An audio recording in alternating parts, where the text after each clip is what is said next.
Joining us now to talk more about the Texas power grid is former PUC chairman and CEO of Hunt Energy Network, Pat Wood. Pat, thank you very much for joining us this morning. Am I wrong in calling you one of the architects of Texas' competitive market right now? No, back in '95, then Governor Bush pulled me in his office. He just appointed me to the PUC, and he said, we're going to get, if we go to competitive markets, we're going to get better rates, better service, and more technology innovation, and that's all great. But I said, well, Governor, then what do you want to do? He said, listen, the utilities care more about what the government thinks than what their customers think, and we're going to change that. So from '95 to '02, we changed the old way of doing business, and all those hopes and dreams have come true. I would say February 21 was the big black eye, though. We get that, but we're working on that. True or false, we do or do not have some of the lowest electricity rates in the nation, yes? Yes, we do. We do. They were last year was a little bit of a spike because our prices track natural gas pretty closely. Natural gas after the Ukraine war kind of went into an increase worldwide.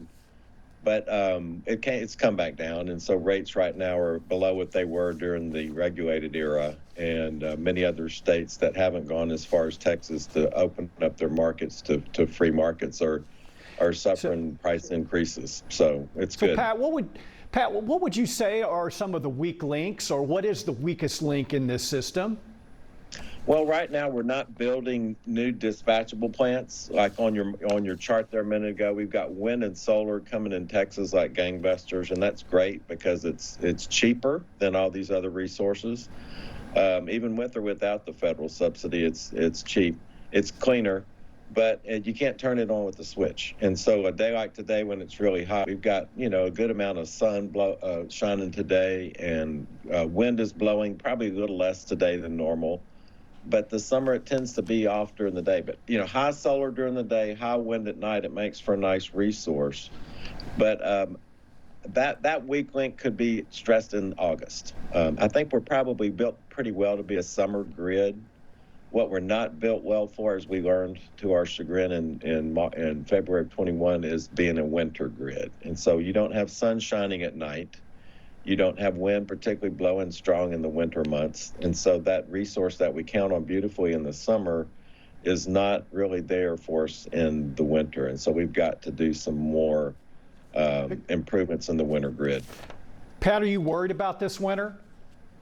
Winter, we got through the last two, okay, in '22 and then our first in '23 this year. I'm hopeful, but I haven't seen a lot of new investment. And so, as this low growth is happening, which your reporter just talked about, all these people are moving into Texas and businesses, and we want them not to worry about the grid, but to be praising the grid. I mean, we did that for 25 years. It worked so well, and then boom, we hit the wall. So we got to get back on the horse again and make Texas a positive image state for dependable, low-cost, clean electricity. We can do that, and the commission and the legislature are taking a lot of steps in that direction since the big storm. Yeah. Well, Pat, the legislature basically, some would argue, did little or nothing to help the grid system improve or reform this past legislative session. What do you say to them? Well, honestly, the 2021 session was where all the good stuff came out. So the industry and the commission and ERCOT and customers have all been working really in those 2 years. This last session added a few things.